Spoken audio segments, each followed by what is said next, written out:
터치 기능이 요구되는 그 스마트폰의 보급 확대로 인해서 이 정정식 터치 필름도 보편화되고 있는 상황입니다. 이에 따라서 동사의 그 CNT 정정식 필름을 개발 중에 있는 상황인데 늦어도 올 하반기부터는 매출이 발생될 것으로 전망되고 있는 상황이고요.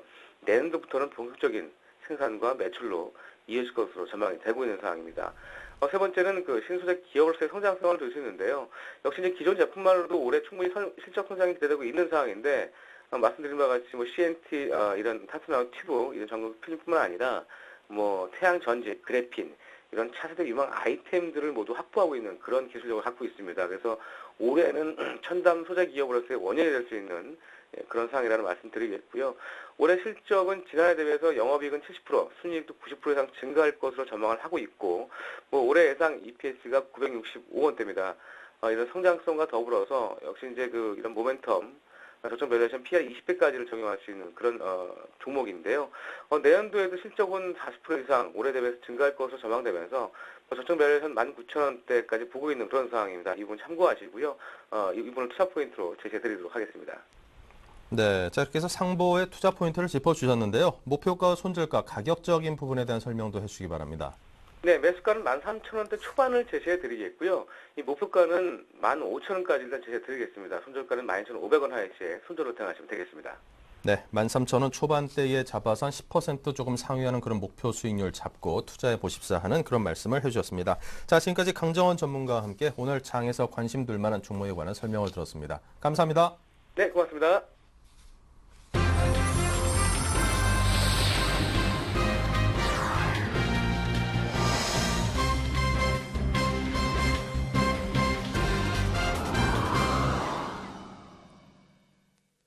네, 오늘도 저와 함께 투자 손자병법 일부를 함께 해주실 두 분의 전문가를 소개해드립니다. 우리 투자증권 SNG센터의 정태근 전문가, 우진 투자 컨설팅의 이성규 팀장 두 분과 함께하겠습니다. 어서 오십시오. 네, 반갑습니다.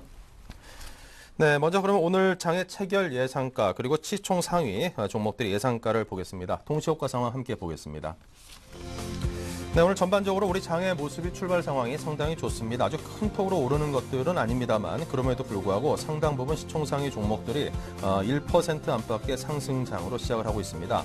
삼성전자의 상승세는 여전히 지속이 되고 있습니다. 오늘 동시효과 상황에서는 1.1% 상승하고 있고요. 자동차 업종도 괜찮습니다. 현대차와 기아차 0.86%와 0.27% 상승을 하고 있습니다. 철강 업종은 아직까지는 좀 확연한 상승세로 돌아서기는 좀 더 시간이 필요할까요? 포스코는 약보합을 보이고 있고요. 자동차 업종 관련주 현대모비스 1.05% 상승이고요. LG와 화학업종의 대표주죠. 1.22% 상승으로 오늘 화학업종의 선전을 기대하고 있습니다. 자, 그 밖에 금융 관련주들 보면요. KB금융이 1.45%로 높이 상승을 하고 있고요. 신한지주까지 1.14% 상승합니다. 주인이 바뀐 하이닉스, 엘피다 입찰로 상당히 관심을 끌고 있는데 아직까지 시장에서는 이 점에 대해서는 중립적인 의견을 보이고 있는 듯합니다. 보합에서 움직이고 있습니다. 그 밖에 LG전자 등 IT 업종이 전반적으로 이렇게 상승이라고 보기에는 약간의 무리가 따를 정도로 대표주 간의 상승과 하락이 엇갈리고 있는 그런 모습을 보이고 있습니다.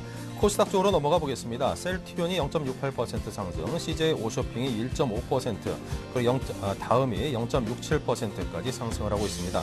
LED 쪽 서울반도체가 모처럼 좋은 모습 보이면서 0.42% 상승을 하고 있고요. 정치 관련 테마주로 상당히 휘발성이 강한 종목이죠. 안철수 연구소 1% 가까운 상승으로 시작을 하고 있습니다. 자, 이렇게 해서 전반적으로 코스닥, 코스피 양시장이 모두 한 1% 가까운 상승으로 장을 출발하는 그런 대형 종목들이 상당히 많고 하락 종목들도 그 수는 있습니다만 크지는 않습니다. 자, 정규 장시간이 이제 정확히 1분이 남았다는 사인이 떴는데요. 자, SM이라든가 엔터 관련주들은 아직까지 움직임이 없습니다. 골포존, 시젠 등등 아직까지 하락세를 보이고 있는 종목들도 있으니까요. 여러분께서 장 초반에 대응을 하실 때 너무 급격하게 서두른 대응을 하시기에는 시장 상황이 아직까지는 불확실성이 여전히 상존하고 있다. 이렇게 정리해 볼 수 있을 것 같습니다. 오늘 장 전반적으로 상당히 좋은 흐름을 예상을 해볼 수는 있습니다만 그럼에도 불구하고 조심스럽게 안전한 투자를 지향을 해야 될 때가 아닌가 싶습니다.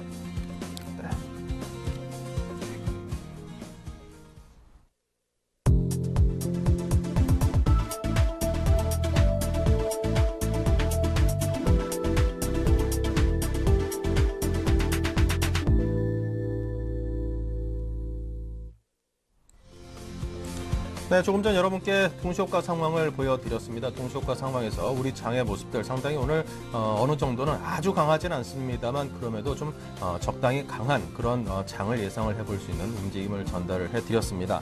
자, 그럼 이제 장이 시작이 됐을 텐데요. 오늘 장 과연 어떤 모습을 보이고 있는지 여러분과 많은 기대를 담은 채 장을 살펴보도록 하겠습니다. 4월 들어서 첫 거래일이만큼 상당히 좀 기대가 많이 됩니다. 그동안의 수급적인 상황에서 볼 때 외국인과 기관들이 그동안 보여주던 아주 강한 그런 투자 매수세를 보여주지 못한다는 점에서 우리 장의 흐름을 강한 상승 쪽으로 이끌어주는 그런 모멘텀 부족의 결과를 야기를 시켰는데요. 4월 한 달 동안에는 이런 수급적인 면에서도 상당히 개선된 모습을 보여주기를 기대를 해보겠습니다. 자, 오늘 장의 출발 상황을 본격적으로 살펴보도록 하겠습니다.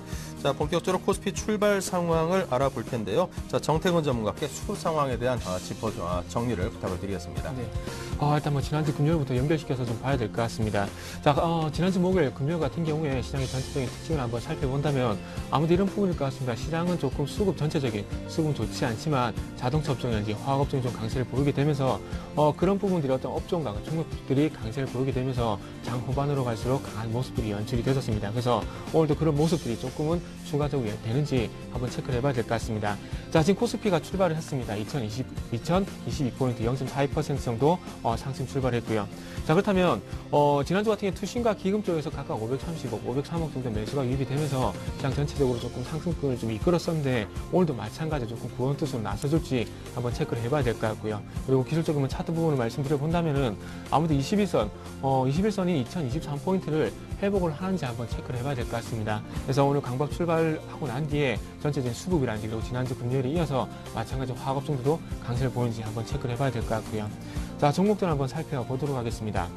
자, 종목들을 한번 살펴본다면 삼성전자가 0.39%, 현대차가 1.2%, 그리고 LG화학이 1%, 기아차가 1% 정도 강세를 보여주고 있고요. 마찬가지로 KB금융 현재 1.2%의 강세를 보여주고 있습니다. 자, 자동차 업종 같은 경우에 최근에 어떤 실적에 대한 부분들이 모멘텀이 되고 있고, 그리고 기아차 같은 경우에 K9에 대한 어떤 신차에 대한 모멘텀이 작용하게 되면서 상당히 좀 그 견조한 모습을 보여주고 있는데 오늘 장 초반 그런 모습도 좀 연결이 되고 있는 부분들이 확인이 되고 있고요. 그리고 금융주들이 좀 강세를 보여주고 있는데 금융주는 아무래도 그 유럽 구제금융기금이 8,020억 유로 정도 증액이 됐다는 부분들에 대한 어떤 반사작용이 아닌가 1차적으로 좀 그런 부분들을 한번 봐야 될 것 같고요. 그리고 화학업종도 현재 강세를 보이고 있는데 SOL이 현재 1.3%, 그리고 좀 전에 말씀드렸던 LG화학이 0.8% 정도 강세를 보이고 있습니다.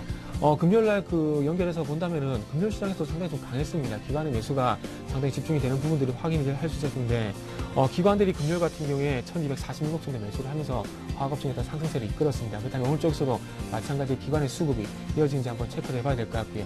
그리고 아무래도 중국발 모멘텀이라기보다는 1분기 실적 같은 경우 더 이상 악화가 되지 않는 부분이 모멘텀이 되면서 2분기에는 좀 개선이 되지 않겠나 이런 부분들이 반영이 되고 있기 때문에 화학업종이 강세를 보인다고 해서 철강업종과 조금 연결시켜보는 부분은 좀 무리가 있지 않겠나 이렇게 좀 말씀 한번 드려보도록 하겠습니다. 네, 코스피에서 코스닥 출발 상황도 함께 짚어봅니다. 이성규 팀장입니다. 네, 지금 현재 코스닥 지수 같은 경우는 0.51% 상승한 522선으로 좀 출발이 되고 있는 모습입니다. 일단 코스피 상위 종목들 전반적으로 좀 좋은 모습들을 보여주고 있습니다. 하지만 그렇게 강한 그 종목들은 나오진 않고 있는데요. 뭐 일부 강한 종목들이라고 한다면 일단 서울반도체가 1.2%대 상승세를 보여주고 있고 SFA가 1.6%대 역시나 좀 강세를 보여주고 있습니다. 그 뒤이어서 포스코캠텍 같은 경우에 1.6%대 강세를 보여주면서 1%대에 넘어가는 그 강세 종목이 지금 현재 코스닥에서는 상위 종목들 중에서 가장 강하다고 볼 수 있겠고요. 하지만 그 코스닥 지수가 강한 이유 같은 경우는 전반적인 어떤 강세가 좀 나타나고 있기 때문이라고 이렇게 정리를 해드릴 수가 있겠습니다. 잠깐 수급 상황, 지금 현재 테마 종목들을 한번 살펴보게 되면요. 일단 오늘 장에서는 OLED 관련주들이 좀 이렇게 각광을 받고 있습니다. 더불어서 LED 관련주들도 같이 이제 각광을 받는 모습인데, 지금 현재 보시게 되면 TLI라든지 오디텍 같은 경우 3.6%대 그리고 2.3%대 역시나 강세를 좀 보여주기 시작하면서 전반적인 역시 강세 좀 보여주고 있다라고 이렇게 전해드릴 수 있겠고요. 최근에 그 게임주들이 다시 한번 좀 살아나고 있는 모습입니다. 신작 게임들이 좀 이렇게 많이 나오고 있는 모습인데 그런 것들에 대한 기대감으로 강하진 않지만 전반적인 좀 강세가 나타나고 있다라는 점 오늘 장에서 좀 특징적인 그 테마 종목으로 좀 말씀을 드릴 수가 있겠습니다. 지금 현재 그 코스닥 수급 상황을 한번 보게 되면요. 외국인들이 현재 그 순매수로 좀 전환을 했습니다. 장 초반만 하더라도 외국인과 기관들은 동반 매도세를 보였는데 역시나 외국인은 2억 원의 순매수로 좀 전환한 모습이고 기관은 여전히 코스닥 지수에서 매도세를 좀 보이고 있습니다. 일단 4억 원 정도의 순매도세 보이고 있고요. 개인들은 코스닥에서 2억 원의 순매수를 보이면서 외국인과 함께 어느 정도 매수세를 계속해서 좀 진행되고 있는 모습이다라고 전해드릴 수 있겠습니다.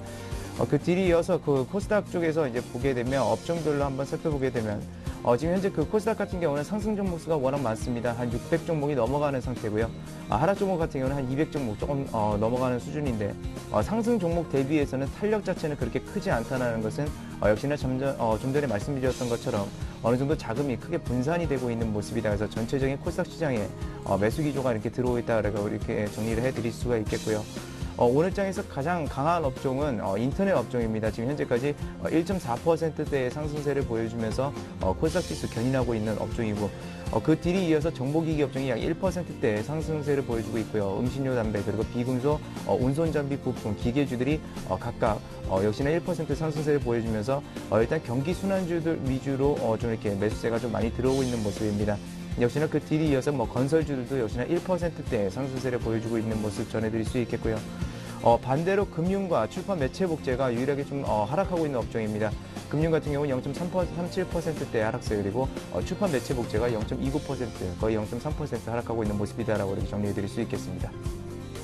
네, 이어서 국내 외환 채권 시장의 동향을 살펴보겠습니다. 한양증권의 리서치센터 전소영 연구원 전화 연결되어 있습니다. 안녕하십니까? 네, 안녕하세요. 네, 먼저 외환 시장 흐름 그리고 오늘장 전망에 대해서 들려주시죠. 네, 지난주 금요일 날 유로존에서 EFSF의 기금 증액 소식이 있었습니다. 시장의 예상보다는 조금 낮은 수준이었습니다. 7천억 유로 규모로 기금을 증액했는데요. 이 소식과 그리고 미국의 소비자 신뢰지수 상승 소식 이런 요소들이 아무래도 위험 자산의 선호 분위기를 형성하는 모습이었습니다. 이런 요소로 NDF 1130원대 초반대로 하락을 했고요. 오늘 같은 경우는 이런 요소들을 반영하면서 달러원 환율 전일 대비 3원 하락한 1130원에 거래를 시작한 이후에 1128원 선까지 낙폭을 확대하고 있는 모습입니다.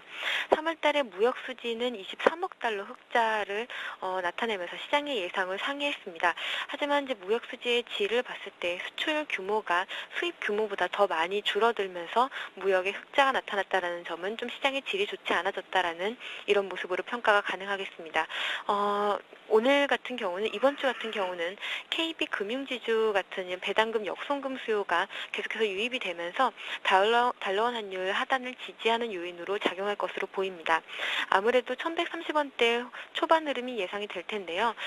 이번 주에는 FOMC 의사록이 공개가 되는 만큼 아무래도 글로벌리 달러 흐름이 이것에 많이 집중이 될 것으로 예상이 되고 있습니다. 따라서 국내 수급 변수도 중요하지만 FOMC의 의사록에도 상당히 많은 관심이 필요할 것으로 보입니다. 네, 계속해서 채권 시장의 흐름 그리고 전망까지 함께 짚어주십시오. 네, 외국인이 지난주 금요일 날 국채 선물을 대량 순매수하면서 기술적으로 상당히 많은 강세 되돌림을 연출했습니다. 지난 주만 해도 국고 3년물이 9bp나 하락하면서 상당히 많은 강세 흐름들을 보였는데요. 하지만 지난주 금요일 같은 경우는 거래량이 실리지 않으면서 추세 반전에는 조금 의미를 두기 어려운 상황이라는 점에서는 조금 긍정적이지 못합니다. 아무래도 추가 강세를 위해서는 외국인이 국채 선물 매수가 지속돼야 되겠는데요. 오늘 같은 경우 외국인이 2,000계약 넘게 순매도로 출발하면서 국채 선물 다시 한번 약세 흐름을 연출하고 있습니다.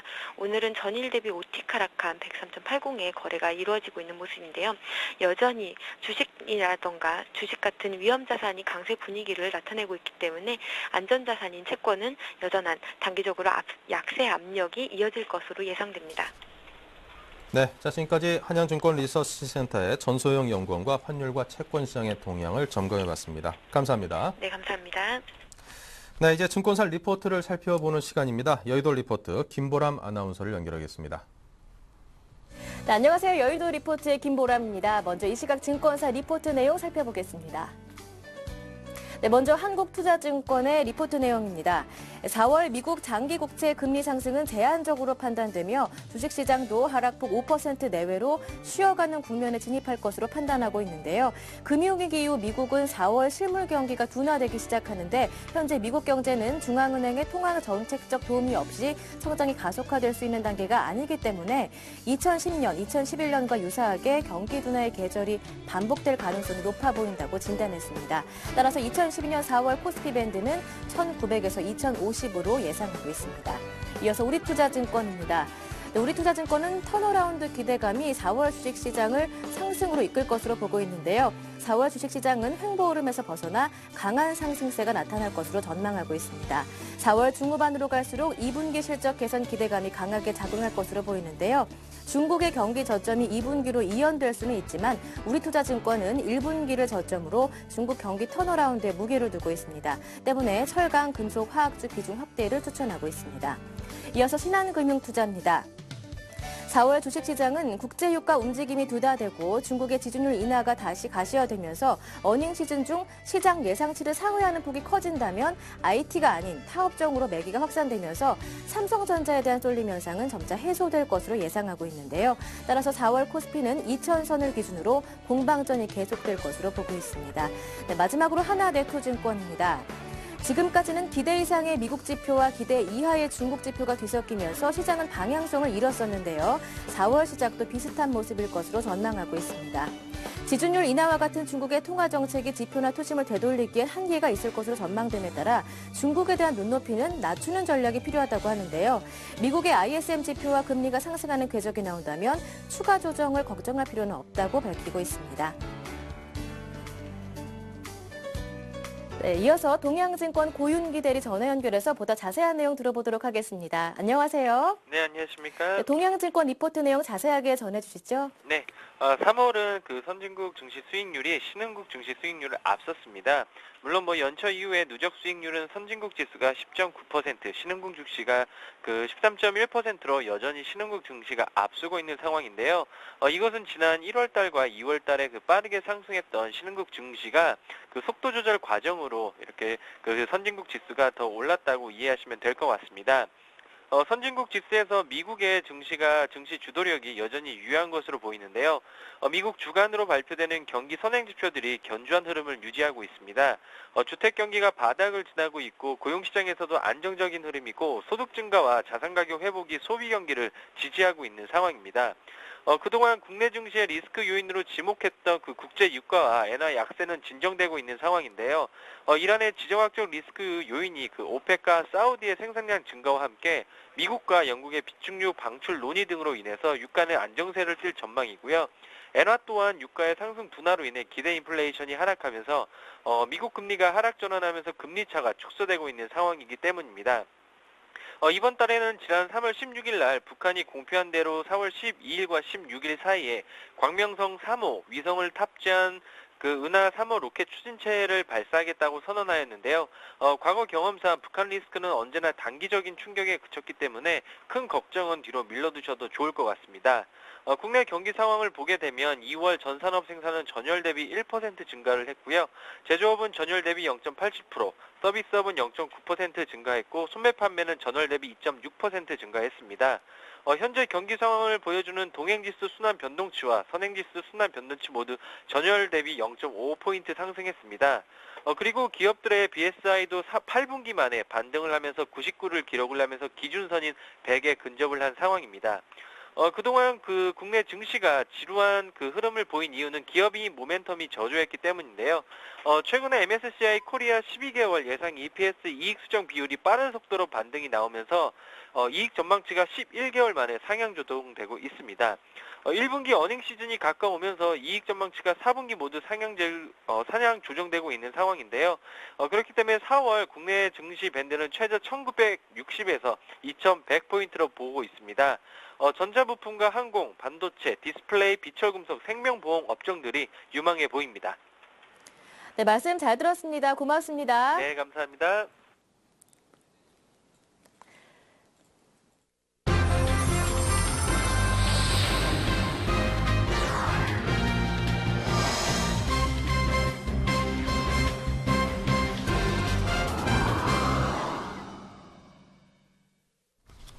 네, 이제 전문가들의 비밀스러운 매매 기법을 통해 상한가를 노려보는 시간입니다. 데이 트레이딩 원샷 원킬 시간입니다. HMC 투자증권 시와 지점에 계시는 박지훈 과장이 전화 연결돼 있습니다. 안녕하십니까? 네, 안녕하세요. 네, 자 오늘 장 흐름에 좀 맞는 그런 종목들에 대한 이야기를 들어보고 싶은데요. 오늘 뭐 시장 상황이 좋습니다. 한 5%, 5포인트 정도 현재 코스피가 상승을 하고 있고 코스닥 역시 상승을 하고 있는데 자 어떤 종목들에 대해서 이야기를 해주시겠습니까? 예, 오늘 일단 YG1에 대해서 말씀을 드리려고 하는데요. 시장에서 계속 지금 화제가 되고 있는 부분이 결국 중국 제조 PMI에 대한 얘기가 좀 많이 나오고 있는데 일단 시장 예상치 좀 상회했던 부분이고 전반적인 종목을 기계업종 아무래도 건설 섹터라든지 큰 아우를 수 있는 거는 산업재 종목들이 많이 좀 움직이고 있는데 아무래도 좀 경제에 대한 연착륙 기대는 여전히 유효하면서 결국 중국 이런 제조업 PMI에 대한 모멘텀 찾기 그다음에 수요의 개선세 이런 것들 또 실적으로 전이되는 종목들에 대한 옥석 가르기가 다시 시작될 가능성이 크다 그런 관점에서 YG1을 일단 종목을 한번 말씀드려볼까 하는데요. 지금 이 종목 같은 경우는 일단 이렇게 이해하시면 될 것 같아요. 국내 절삭 공구에 대한 시장점을 1위 업체다 이렇게 말씀드릴 수 있을 거로 보여지고 일단 전반적으로 보면은 시장 점유율은 그런 부분도 있고 생산량 기준으로 보면 세계 시장에서 거의 5위 수준으로 볼 수 있을 것 같아요. 그래서 지금 중국 시장을 좀 주목하는 이유는 뭐냐면 이 회사는 지금 수출 비중이 한 17%가 됩니다.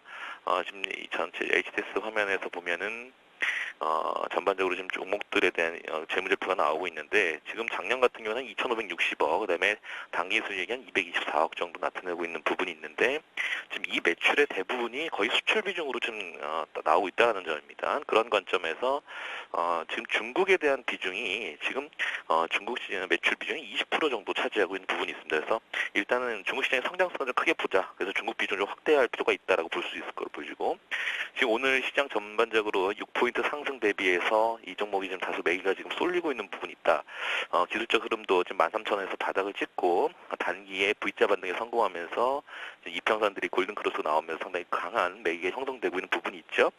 그 내면을 좀 보면요. 아무래도 매출입니다. 올해 실적이나 매출인데 아까 작년에 실적 보였던 그 대비했을 때 올해 한 3,200억 정도가 보수적으로 매출이 나올 거로 보여져요. 그렇다면 영업이익이 500개 정도 나올 수 있게 보여지거든요. 그렇다면 포워드 EPS를 잡았을 때는 퍼가 한 7.5배에서 한 8배 정도 줄 수가 있다랍니다. 그래서 기계업종에 봤을 때는 전반적으로 10배 정도 평균을 줄 수 있는데 얘는 아직 7, 8배이기 때문에 충분히 기술적 흐름들 뿐만 아니라 밸류에이션의 매력도 탁월하다라고 볼 수 있을 것 같아요. 최근에 보시면 수급들 한번 보시겠습니다. 지금 이제 전반적으로 지금 기관의 수급이 이렇게 잡혀져 있는데 좀 내부적으로 좀 디테일한 좀 수급을 한번 보죠. 지금 투신권은 아직 강하게 들어오고 있지는 않죠. 이제 기금 쪽에서 최근에 많이 들어왔던 부분도 있고요. 보험권에서 많이 들어왔네요. 그래서 이런 부분들 최근에 전반적으로 투신도 다 공격적으로 다시 포트에 좀 편입할 그런 중소형 펀드에서 좀 실을 가능성이 크다라고 볼 수 있고요. 지금 현재 가격대에서는 아까 아침에는 14,800원에서 850원에서 출발하다가 지금 현재 15,100원에 지금 거래가 되고 있는데 충분히 15,000 밑에서는 물량을 좀 잡을 필요가 있지 않겠느냐. 충분히 전고점 라인이 한 18,000원대지만 일단 단기적으로는 시장의 변동성이 좀 출현될 수 있는 여지가 있겠죠. 그래서 일단 한 전고점 라인대였던 16,000원대까지 매물대가 좀 들어올 수 있겠다. 그렇기 때문에 현재 15,000에서 16,000, 그러니까 1,000원 길이 정도는 볼 수 있겠다라는 말씀을 드리고 싶어요. 그래서 충분히 기대 수익률은 한 10에서 15% 정도 좀 나올 수 있을 거로 보여지고, 다만 이제 13,000원대가 이제 손절 라인으로 잡아야 되겠죠. 이 부분은 최근에 이제 KTB 상대로 해서 BW 300을 발행했던 부분이 있는데, 현재 쌓아둔 현금 잉여 자산만 생각하더라도 충분히 그거는 리스크라고 볼 수 없기 때문에 오히려 그거는 리스크 요인은 차치하더라도 충분히 최근에 움직임을 봤을 때는 충분히 아웃폼할 수 있는 모습이 보여지고, 중국 쪽에서 일단은 그런 긍정적인 모멘텀이 나왔을 경우에는 오늘 만약에 윗꼬리가 달지 않고 오전 다시 한번 점검해야 되겠지만 일단 금일 한번 편입을 하면서 만약에 종가까지 좀 강한 상승가 좀 이어진다면 충분히 전고점 16,000에서 17,000까지는 충분히 도래할 수 있는 그런 종목이 YGN이 아닌가 이렇게 말씀드리도록 하겠습니다. 네, 자 그렇다면 YGN 추천을 하셨는데 한 수익률을 한 어느 정도 목표로 잡고 접근을 하십니까? 일단 1차와 2차로 좀 나눠야 될 것 같은데요. 지금 1차적으로는 한 16,000원대까지는 일단 기대를 좀 해보고요. 금주 초에 좀 나올 수 있을 기대감이 있고요. 그 다음에 이제 두 번째는 이 시련이 되고 나서 물량 한 절반 정도 줄이고 나서 눌려서 다시 한번 갈 수 있는 여지가 있다라면 당연히 이번 2차적인 목표는 한 18,000원대까지는 기대를 해볼 수가 있고요. 다만 절대적인 밸류에이션 잣대로 봤을 때는 3,500원가 나올 수 있거든요. 그게 되면 22,000원까지도 중장기 패턴으로 접근해도 무리가 없을 때 종목이다 이렇게 말씀드리겠습니다. 네, 자 오후에 다시 한번 YG1 이 종목에 대한 AS를 해드리도록 하겠습니다. 자 오늘 말씀 감사합니다. 네, 감사합니다.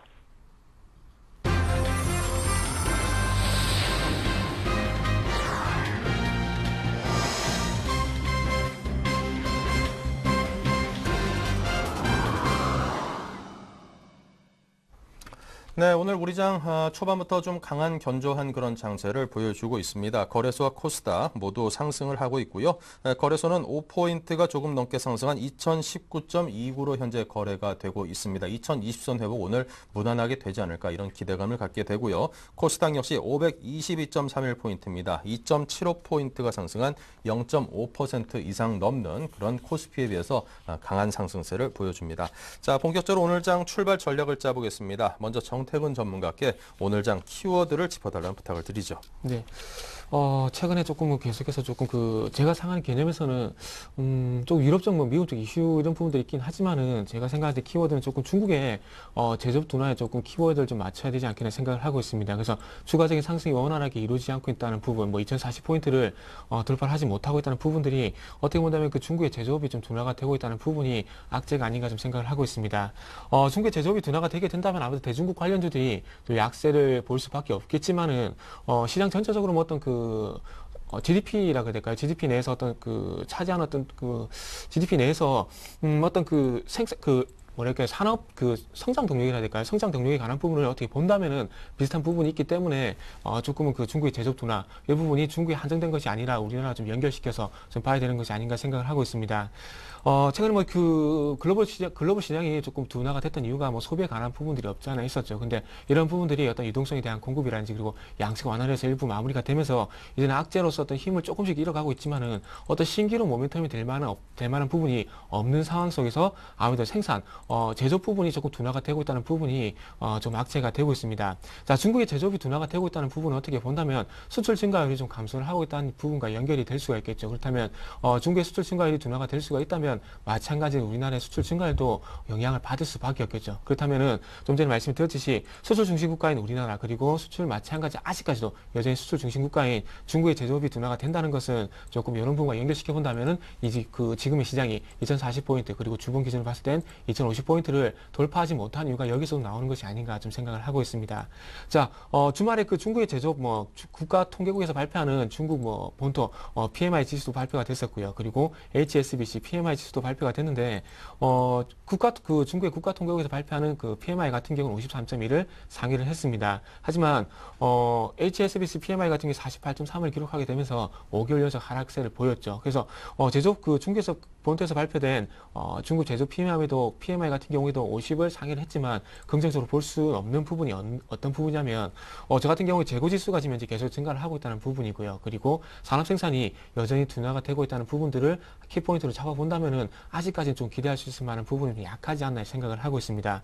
자, 재고 잘 아실 겁니다. 일단 신규 물량 출현을 위해서 3개월 정도의 어떤 재고 물량을 보충을 하게 되는데 이 재고 물량이 원활하게 빠져나가줘야 추가적인 재고 물량이 들어오게 되고요. 그리고 재고 물량이 지금 상황에서는 어쨌든 재고 물량이 소화가 돼야 수출이 원활하게 돌아갈 수 있다고 해석을 할 수 있겠지만은 이런 재고, 지금 현재 재고가 부담이 된다는 것은 그만큼 수출 증가율이 둔화가 되고 있다는 부분이고요. 그래서 이런 재고가 좀 쌓인다는 부분은 어떻게 본다면은 이 재고 때문이라도 좀 산업 생산이 둔화가 될 가능성이 크다는 겁니다. 그렇다 보니까 HSBC PMI 같은 경우에 48.3을 기록할 수밖에 없었던 이유가 조금 이런 신규 수출 주문이 감소를 했다는 부분들이 영향을 미치게 되면서 조금 둔화가 됐습니다. 그래서 이런 PMI 53.1을 돌파를 했다는 부분, 이 부분 너무 키포인트를 맞추시기보다는 아무래도 아직까지 이런 세부 내역을 살펴보시면서 재고라든지 그리고 산업 생산, 어떤 수출이 둔화가 되고 있다는 부분을 볼 때 조금 어떤 이런 제조업에 좀 도움이 될 만한 어떤 재정 정책이 중국에서 좀 나와야 되지 않겠나 좀 이렇게 생각을 하고 있기 때문에 여기에 대한 어떤 깜짝 카드를 한번 기대를 해보고 싶다, 이렇게 정리를 좀 해보고 싶습니다.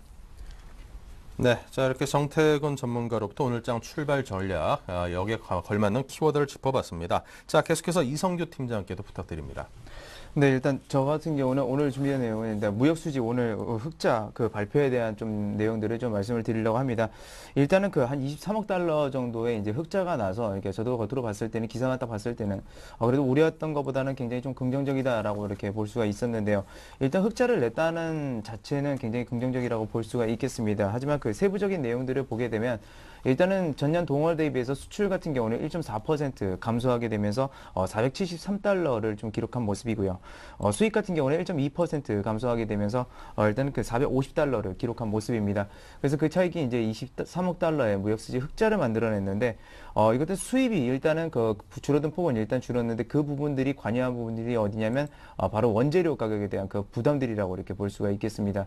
아무래도 원재료 가격이 이제 부담이 되다 보니까 그런 부분들에 있어서 첫 번째로는 수입이 좀 자체가 좀 줄었다라고 볼 수가 있겠고요. 그로 인해서 수출 규모는 더 크게 좀 줄어든 것으로 이렇게 판단이 되고 있습니다.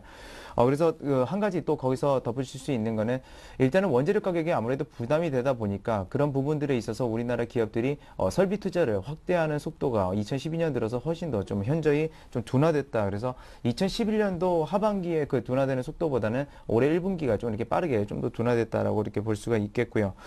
그렇다는 것이 역시나 그 원재료 부담으로 인한 그런 것들이 경영진들에게는 상당히 계속적으로 좀 부담이 되고 있다라는 점 말씀을 드릴 수가 있겠습니다.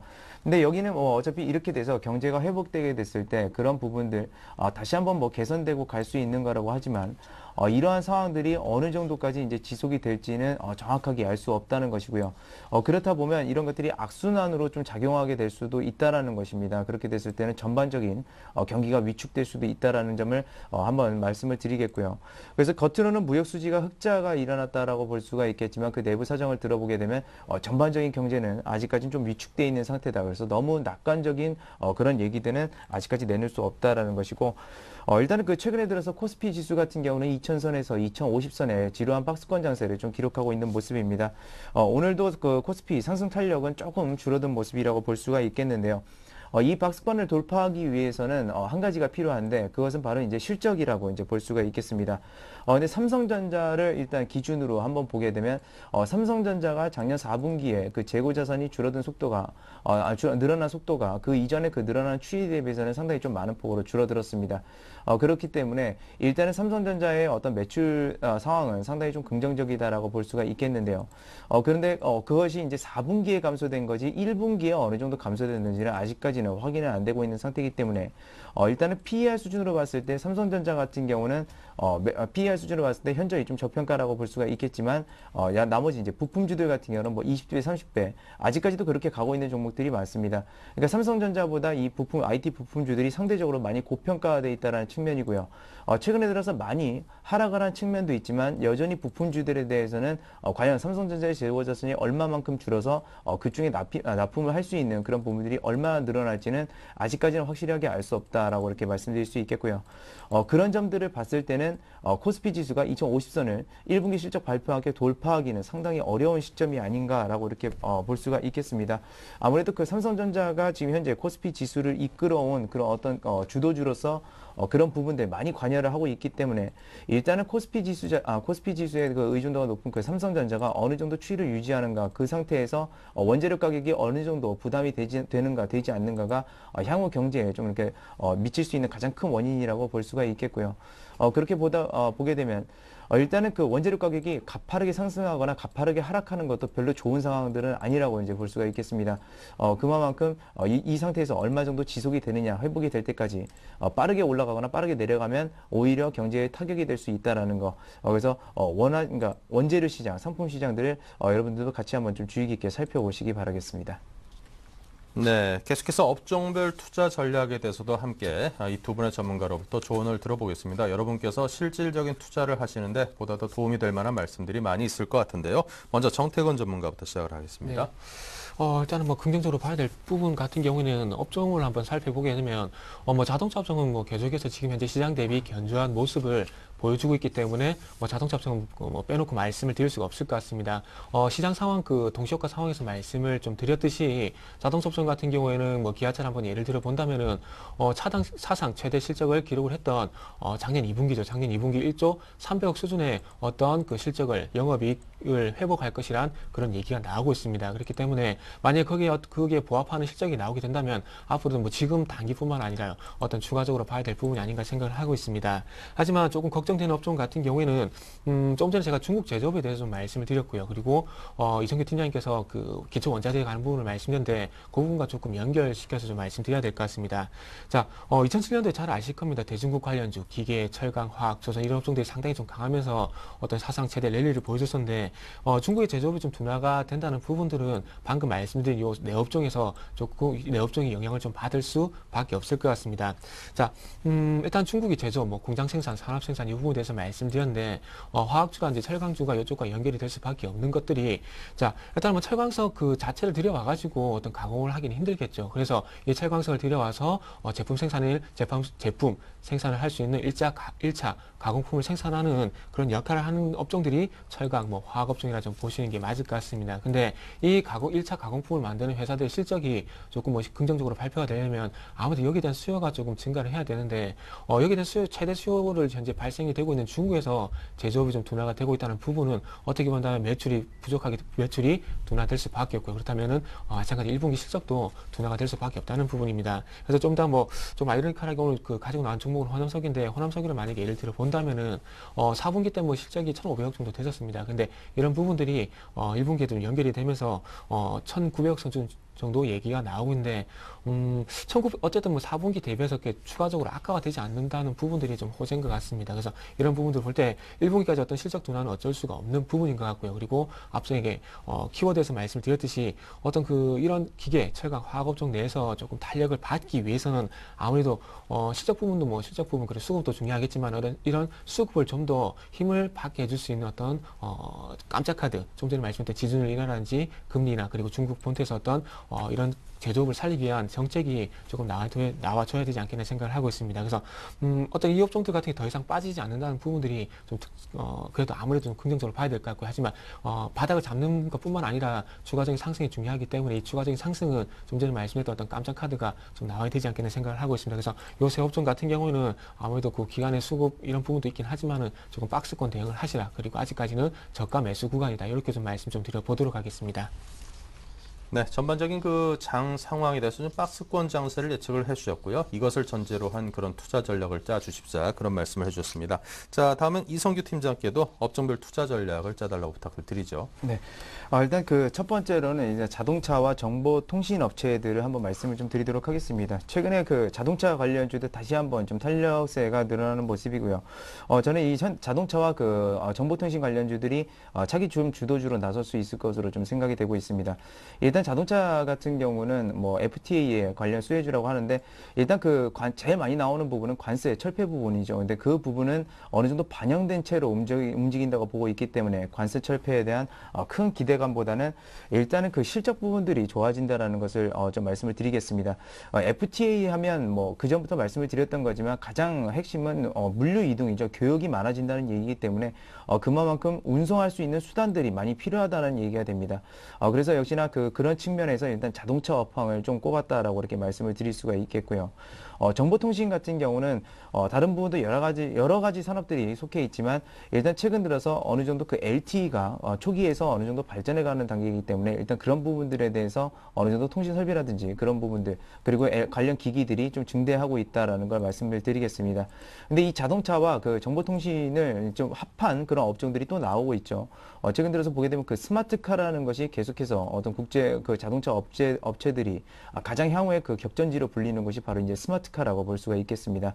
단편적으로 뭐 예를 들자면 무인 자동차라든지 이런 것들이 뭐 먼 미래 얘기지만 스마트카의 그런 어떤 기본적 그런 어떤 향후 방향성이라고 이제 볼 수 있다라는 점. 그래서 자동차와 정보통신 자체도 좋지만 두 업종 자체가 시너지 효과를 낼 수 있다는 점에서 상당히 좀 긍정적인 측면이다. 그리고 특히나 자동차 업황 같은 경우는 전반적인 PER들이 업종들이 부품주들까지도 저평가되어 있는 상황입니다. 그렇기 때문에 역시나 그런 같이 동반해서 주도주로 나설 수 있다라는 점 말씀을 드릴 수가 있겠고요. 두 번째는 그 화학과 반도체 부분입니다. 일단 첫 번째로 그 반도체 부분을 말씀을 드리게 되면 반도체 업종들이 최근에 상승한 이유 중에 하나는 가장 컸던 것은 아무래도 그 엘피다 파산 효과가 아닌가 그렇게 생각을 합니다. 엘피다 같은 경우는 세계 3위의 그 반도체 그 캐파 능력을 가지고 있기 때문에 물론 우리나라에서 삼성전자와 하이닉스가 1, 2위를 차지하고 있다고 하지만 3위가 없어지는 그 시장 자체를 가져가는 것만 해도 상당히 긍정적인 겁니다. 그래서 역시나 그 주가 자체도 업그레이드된 채로 좀 거래가 되고 있는 모습이라서 그런 부분들 반도체 업황들은 상당히 좋다라고 볼 수가 있겠지만 어느 정도 실적이 반영된 상태고 앞서서 말씀드렸던 자동차와 좀 다른 점은 일단은 부품주들은 상대적으로 좀 고평가되어 있는 상태이기 때문에 주도주로 사자라도 좀 나서기가 좀 힘들다라는 점을 말씀드리겠습니다. 그래서 일단 방향성 탐색 구간에 반도체 업종은 있다라고 이렇게 보시면 되겠고요. 화학 같은 경우는 역시나 그 원재료 얘기도 했었지만 이 원재료 쪽에서 아무래도 부담이 되는 측면들이 있기 때문에 정제 마진폭이 최근에 늘어나다가 조금 이렇게 감소 추세로 감소라기보다는 탄력 자체가 늘어나는 추세가 좀 이런 모습입니다. 그만큼 그 전에 있었던 재고 자산은 어느 정도 매출이 나오면서 팔려 나가게 되고 그만큼 이제 원유가가 올라가게 되니까 정제 마진폭이 오히려 상승 탄력이 줄어든 모습입니다. 그래서 향후의 경제 방향 동향에 따라서 이런 화학 업종들은 약간은 아직까지는 방향성 탐색 구간에 있다. 물론 단기적으로 낙폭이 크면 반등은 나오겠지만 전반적인 그 상태로는 아직까지는 그 화학 업종들이 크게 상승 탄력을 볼 수는 없다는 점이고요. 다만 기대할 수 있는 거는 이제 자동차라든지 IT 쪽에서 화학 소재 부분에서 이런 우리나라 그 화학 업종들이 동반 성장할 수 있다는 그런 부분들은 한번 말씀을 드리겠습니다. 그리고 마지막으로 이제 관심 많으신 부분들인데요. 이제 조선하고 건설을 좀 말씀드리겠습니다. 근데 조선 같은 경우는 제가 관계업자들을 한번 만났는데 그분한테 이제 들어보니까 이 조선 같은 경우는 인력이 지금 어느 정도 남아돈다고 합니다. 그러니까 중소업체들도 인력이 남아돈다는 얘기는 그만큼 일자리가 없다라는 얘기가 되고요. 최근에 들어서 그리스나 유럽의 어떤 위기들이 해소된다는 측면에서 올라왔지만 아직까지는 실적이 크게 강화되고 있는 모습도 아니고 그런 측면들을 봤을 때 지금부터 역시나 추가적 상승 탄력은 좀 안 좋다. 그리고 건설 같은 경우도 일단 중동에 대한 수주 모멘텀들이 있었는데 수주가 그렇게 빠르게 일어나는 측면도 아니고 마진도 적습니다. 입찰 가격도 낮게 나오고 있는 측면이고요. 그래서 향후에 그 건설주들에 대한 수익성은 크게 아직까지는 기대할 수 없다라는 점. 그래서 오늘 정리를 해드리면 자동차 정보통신은 굉장히 좋다라고 본다면 화학과 반도체는 약간 어느 정도 중간 부분이라고 볼 수가 있겠고요.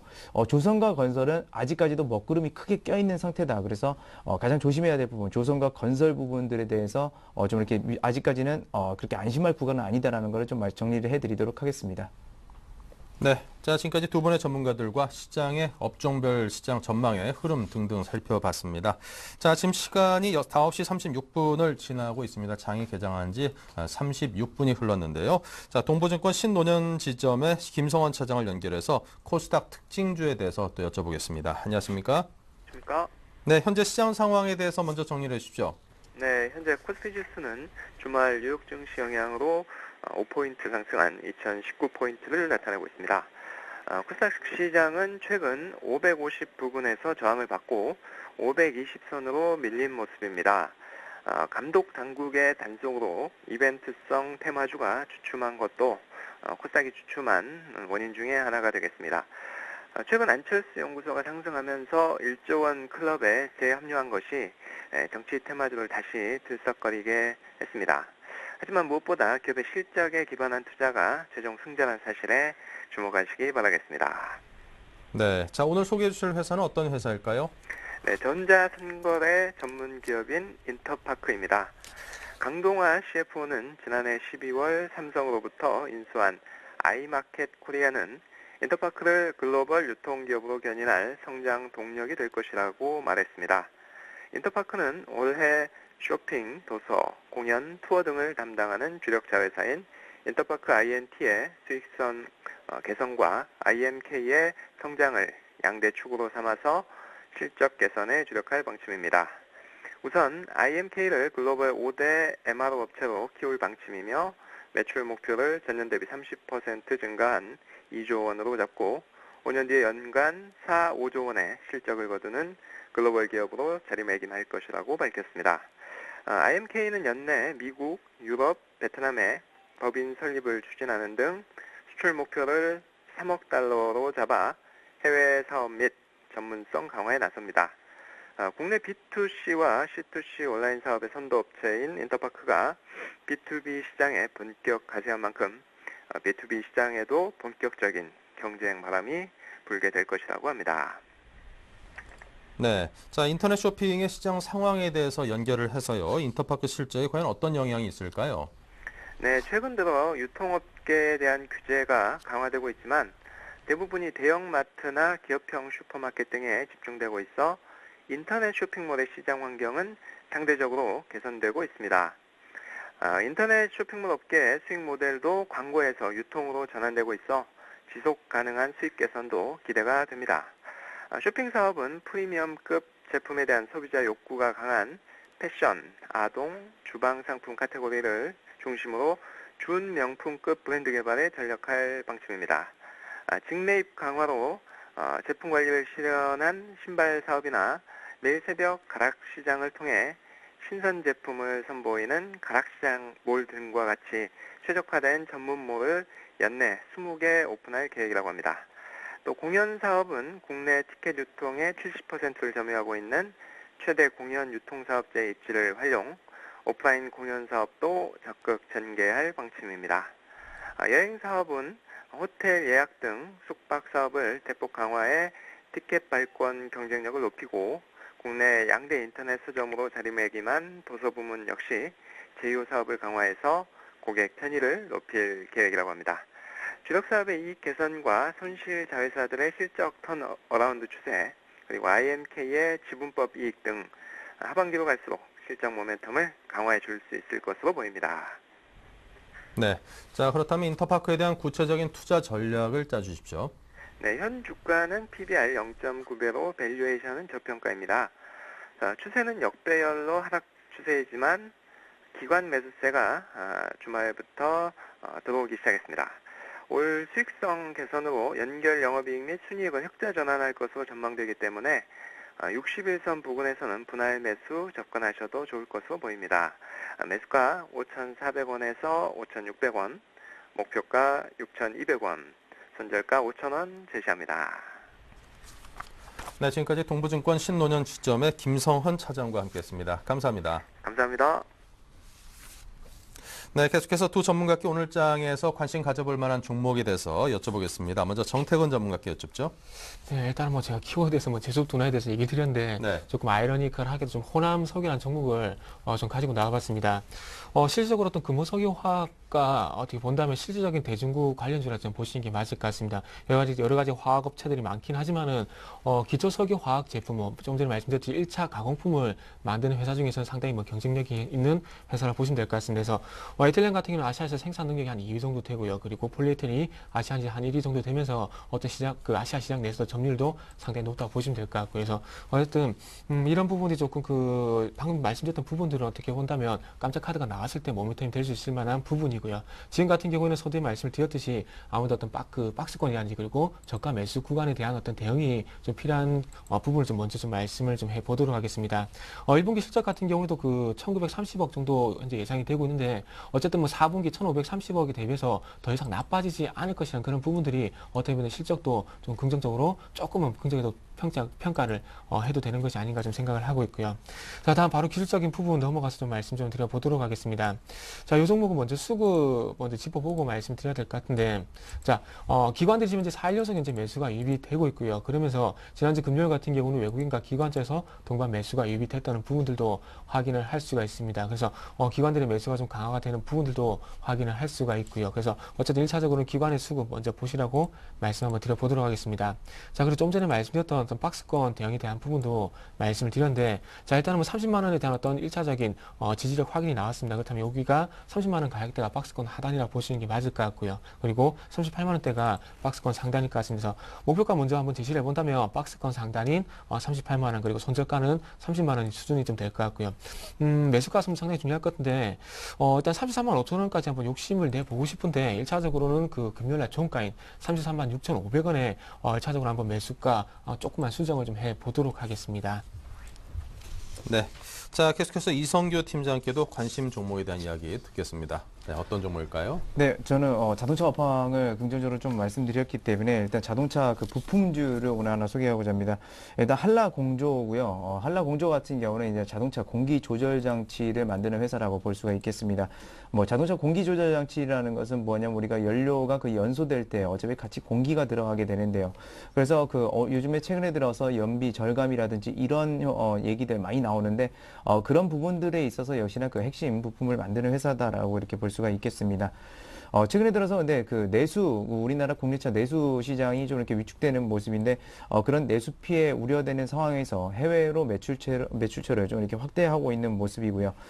그렇기 때문에 일단 그런 점들은 긍정적으로 좀 볼 수가 있겠습니다. 근데 좀 부정적인 측면은 영업이익률이 좀 감소하고 있다라는 측면을 들 수가 있겠고요. 아무래도 그 국내 내수 시장에서 약간은 그런 부분들이 영업이익률의 감소로 좀 이렇게 이어진 것으로 좀 판단이 되고 있습니다. 하지만 그 전반적으로 봤을 때는 투자는 계속적으로 늘어나면서요. 투자는 계속해서 하면서 영업 현금 흐름은 좋아지는 상태이기 때문에 영업이익률은 단기적으로 좀 감소를 할 수가 있겠지만 그런 측면들을 투자 설비 확대를 좀 이겨낼 수 있을 것이라고 좀 보고 있고요. 일단 재무 구조 상태는 상당히 우량한 기업입니다. 그렇기 때문에 위기를 일단은 견딜 수 있는 회사라는 거, 그런 점들을 좀 말씀을 드리도록 하겠습니다. 일단 최근에 들어서 그 이슈라고 한다면 일단 바스티온 같은 경우가 그 한라공조 인수하는 부분들 얘기가 나오고 있는데요. 인수라는 부분들은 사실상 이어질지 안 이어질지 모르기 때문에 그런 점들에 대한 기대감들은 좀 많이 버리시는 게 좋다라고 이렇게 말씀을 드릴 수 있겠고, 아무래도 그 매출처가 이제 현대자동차 그룹의 가장 크기 때문에 일단 가장 중요한 점은 현대자동차 그룹이니까 현대차나 기아차가 얼마나 해외에서 선전을 하고 매출 비중이 늘어나는가라고 이렇게 말씀을 드릴 수가 있겠습니다. 일단 이 한라공조 같은 경우는 현재 주가 수준은 PER 기준으로 해서 약 10배 정도 좀 넘어가는 10.5배 정도 수준이라고 볼 수가 있겠고요. 최고로 올랐을 때는 한 12배 정도 수준에 좀 달했던 모습입니다. 작년 그 이익 기준이 한 2,000원 조금 넘어가는 주당 EPS가 2,000원 넘어가는 기준인데요. 12배를 적용하게 되면 그래서 24,000원 정도가 상당한 최고 부분이라고 볼 수가 있겠고, 물론 실적이 더 늘어나면 추가적으로 상승 여력은 있습니다.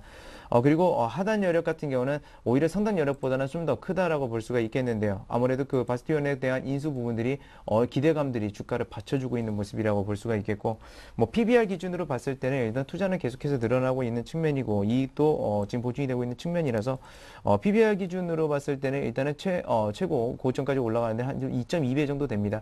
역시나 그 BPS가 한 11,000원 선 되는 수준인데 그런 점들을 봤을 때 역시나 24,000원 선이 역시나 공교롭게도 같은 수준이라 볼 수 있겠고요. 하단 수준은 많이 열려 있지만 그런 부분들 역시나 좀 우려가 되는 점이라서 일단 2만 원 선 손절가로 제시해드리겠고, 목표 주가는 24,000원보다 좀 큰 25,000원 선을 목표 주가로 좀 제시를 해드리도록 하겠습니다.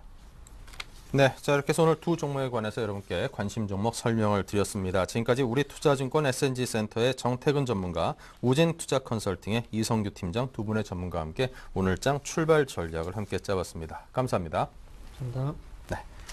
네, 잠시 후 11시부터는 시청자 여러분께서 궁금해하시는 부분들에 대한 종목 상담을 진행을 합니다. 문자 013-3366-0110 혹은 전화 02-3153-2610번으로 궁금한 점을 남겨주시면 실시간 종목 상담을 해드리니까요. 여러분께서 많은 참여해 주시기 바랍니다. 자, 그리고 저희 서울경제TV 홈페이지에 새롭게 단장을 했습니다. 여러분께서 편하게 또 많은 정보 얻어가실 수 있도록 저희가 많은 부분 세심한 신경을 썼으니까요. 역시 많이들 들러주시기 바랍니다.